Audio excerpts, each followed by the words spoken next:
तो भैया चलो लेकर आए हैं आपके लिए कूलाम नियम। ये कूलाम बल क्या होता है, कूलाम नियम क्या होता है, बहुत सिंपल है। तो देखो भैया, दो आवेशों के मध्य ये कूलाम नियम होता है। कूलाम्स लॉ ये क्या है, दो आवेशों के मध्य जो मतलब दो आवेश है ना, मतलब दो आवेश है, मतलब Q1 और Q2, ये क्या रखे, दो आवेश है।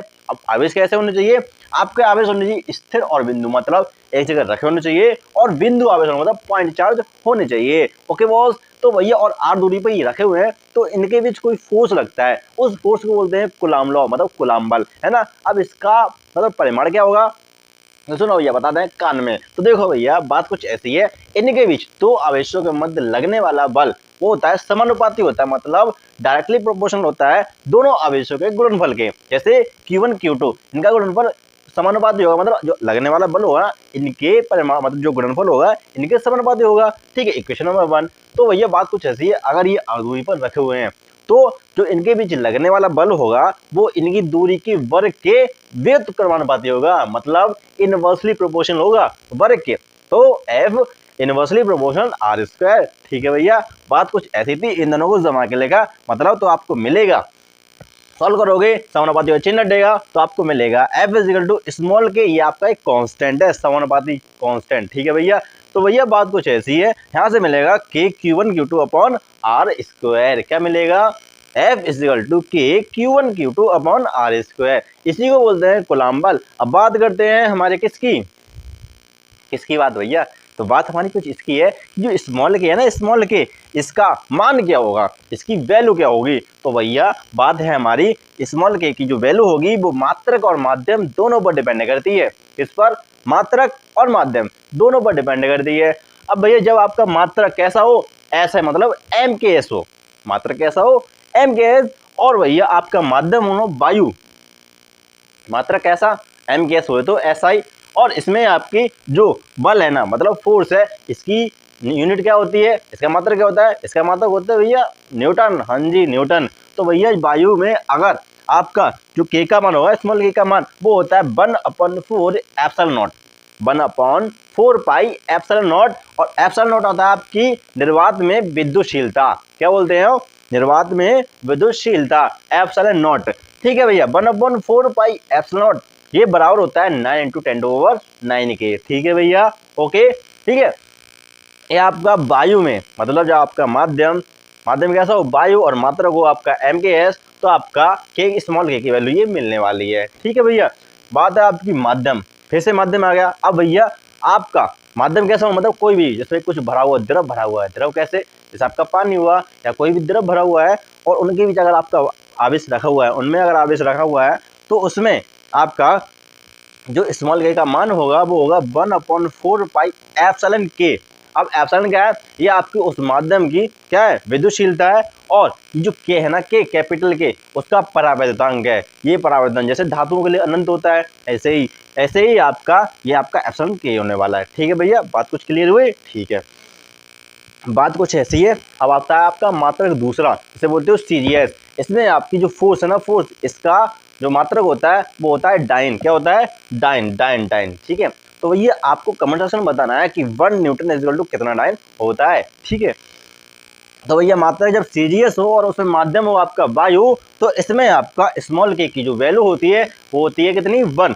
स्मॉल के की 1 जब वैल्यू हो जाती है तो आपका फोर्स की वैल्यू मिलेगी Q1 Q2 upon are square, but मात्रा कैसा होना चाहिए, डायन। ठीक है भैया, बात करते हैं अगर कोई माध्यम हो, माध्यम जैसे वायु क्या हो, माध्यम जैसे मान लीजिए पानी है। ठीक है, तो जब माध्यम पानी हो तो भैया उसका 1/K, ये आपका माध्यम का परावैद्युतांक होता है।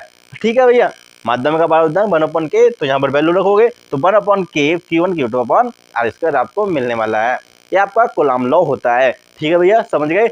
दो स्थिर और बिंदु आवेशों के मध्य लगने वाले बल को बोलते हो कूलाम लॉ।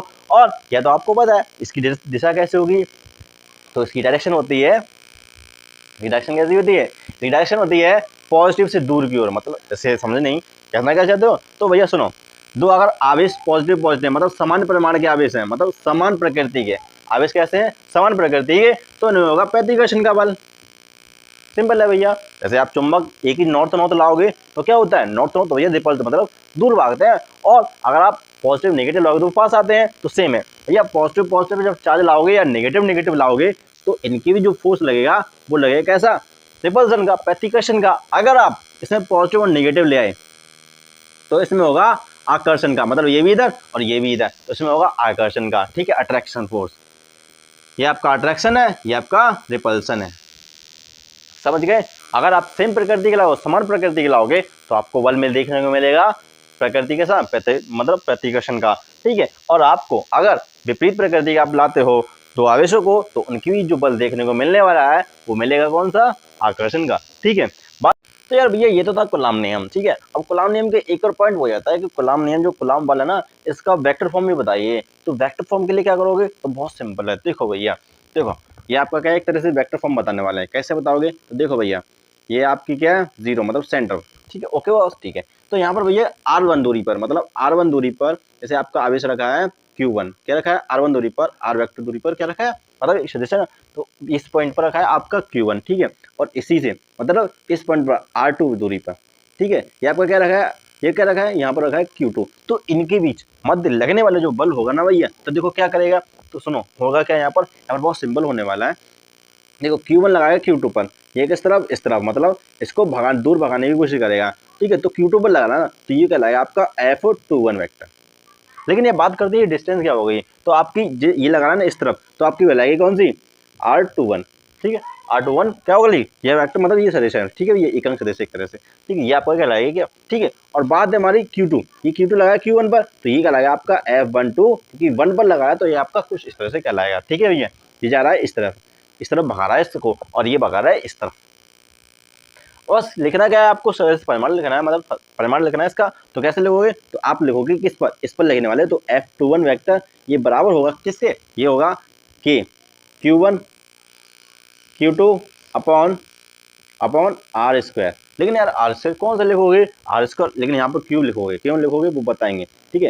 ये लिखोगे आप क्यूब कितना, ये कितना, ये लिखोगे आप की कौन सा लिख रहे हो, 21 बार लिख रहे हो ना, तो आप लिखोगे R21, और R21 का क्या क्या लिखोगे भैया, R21 का वेक्टर, ठीक है। ये आपका वेक्टर फॉर्म है किसका, किसका किसका, कूलाम बल का, ठीक है भैया, ये आपका था, ठीक है। अब चलो बताते हैं आपको विद्युत क्षेत्र के बारे में। विद्युत क्षेत्र के बारे में, हाँ जी, बहुत सिंपल है, कुछ ज्यादा नहीं, बहुत मजेदार बताने वाला है, इंपोर्टेंट है, ठीक है। देखो भैया, फिर बताते हैं विद्युत क्षेत्र, फिर बताते हैं विद्युत फ्लक्स।